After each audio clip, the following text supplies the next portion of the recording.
Welcome to Reality Hunt Club. This episode is Backstrap Management.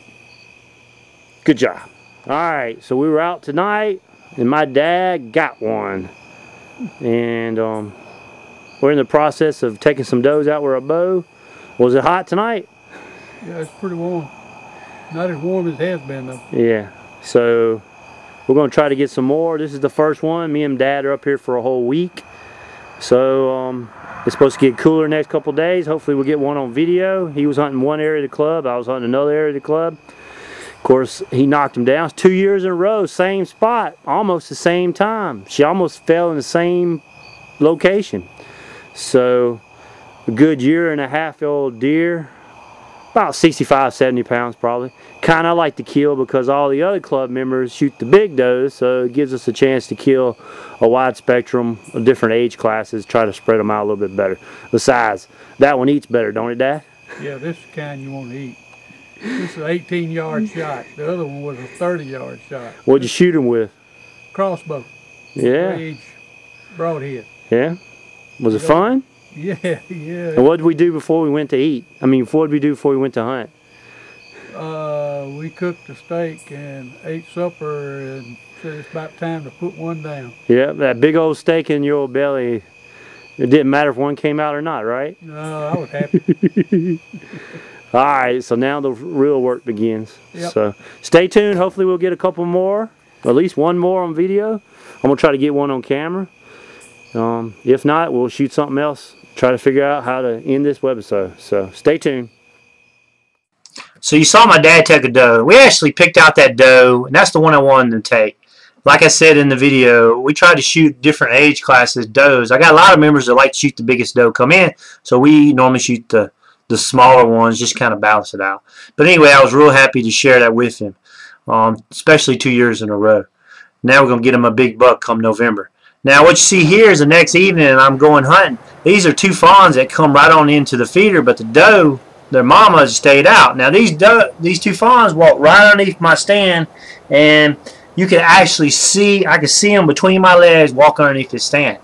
And the mama's circling around, and she's not too happy with me. She's stomping a little bit, but she won't blow. But these two fawns come right on in. So after this hunt, next day or two, I actually went in there and cut a bunch of limbs down and cut a little small tree down, and I built me a barricade so they can't come underneath my stand anymore.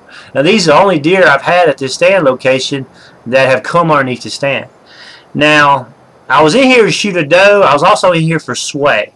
And this is the same location that I had before, where I had tried to go on that, where I had that encounter with sway, and it just got too late.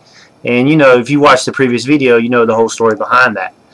So anyway, it's about 7:30, and it's getting dark. And this doe, yearling doe, a fawn, a pretty good sized doe, and this little nubbin buck came in, and so I wanted to shoot a doe with my bow. So you actually can hear me get my bow up, and I slapped the camera arm a little bit, but it didn't make a lot of noise. They didn't hear me. So I'm getting my bow ready, trying to get to where I can get a shot in here. And it's getting dark. And so they kept acting kind of weird. And I thought maybe sway was coming in from the side, blah, blah, blah, but they never were. So I made up my mind at this point that it was getting dark enough that if one of them presented me a shot, I was going to shoot her. Well, this one doe up at the top left behind that pine tree, she's starting to ease over to that opening. And so I said, well, if she's over to that opening, that's about 30 yards, I'm going to try to shoot her. Nice yearling doe, kind of the same size as my dad shot the evening before. So I was thinking, all right, this is going to work good. So she starts easing over there, and I think the deer were getting kind of nervous because the bucks were coming. I don't know, but they just didn't. They'd also been there for about 20 minutes, and they'd ate most of the corn. So I think they were about to feed off. Is actually what I think was happening.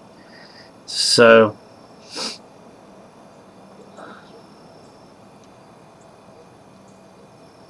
like I said, I'm losing light, and I want to shoot one. So here you see them, they're starting to get a little frisky, starting to move off. So this one up at the top, you can see it. She's moving that open. So I reach over and I grab my camera arm and I slide my camera arm over so where I can see it. So right there, she's quartering away, and I'm like, oh, this is good. So I pull back my bow.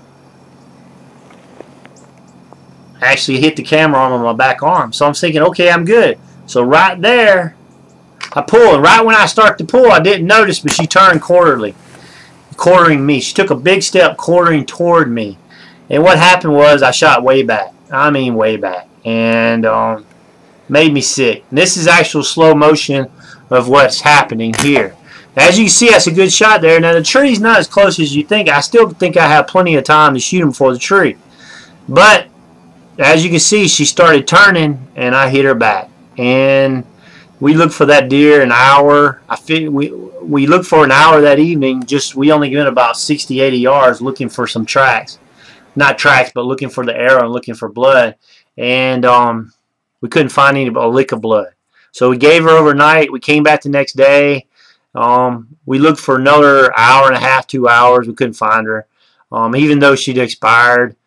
I figured she'd expired, and I knew the meat wasn't going to be good, but I wanted to find her to make sure that we did get her. You know, a couple guys made fun of me thinking we were looking for 100. You know, we looked so hard for this doe. They're like, it wasn't 170 inch, but I felt that we owed it to the deer to find her, and it makes me sick. And I was sick to my stomach pretty hard. And as you can see in the video, I rushed the shot. I should have slowed down. I should have waited till she cleared the other tree, but I just rushed it. And when I did pull back and I did shoot, she did take one hard step toward me and went from broadside to quartering to me, and that wasn't probably the best decision. And I've seen them lose them on TV. I've got buddies that lose them shooting them way back like that. You don't like to do it, but it's going to happen, and it's going to happen especially during bow season when you pick up a bow. And anybody that bow hunts a lot, I dare to say that they can't say they haven't lost one either. So anyway, we did our due diligence. We looked for a hard. I mean, we never found the arrow. We never found the blood, any bloods from the shot and from the noise. I'm pretty sure it was a lethal hit on her. I don't expect to see her around the club anymore, but we will look. So I showed you a good hunt with my dad. I showed you what happens when you bow hunt. And so I'm going to get back on that saddle and I'm going to try it again. So that's what happens. And like I said, thanks for watching Rally Hunt Club. We're going to go after them again. We're not going to let this get us down.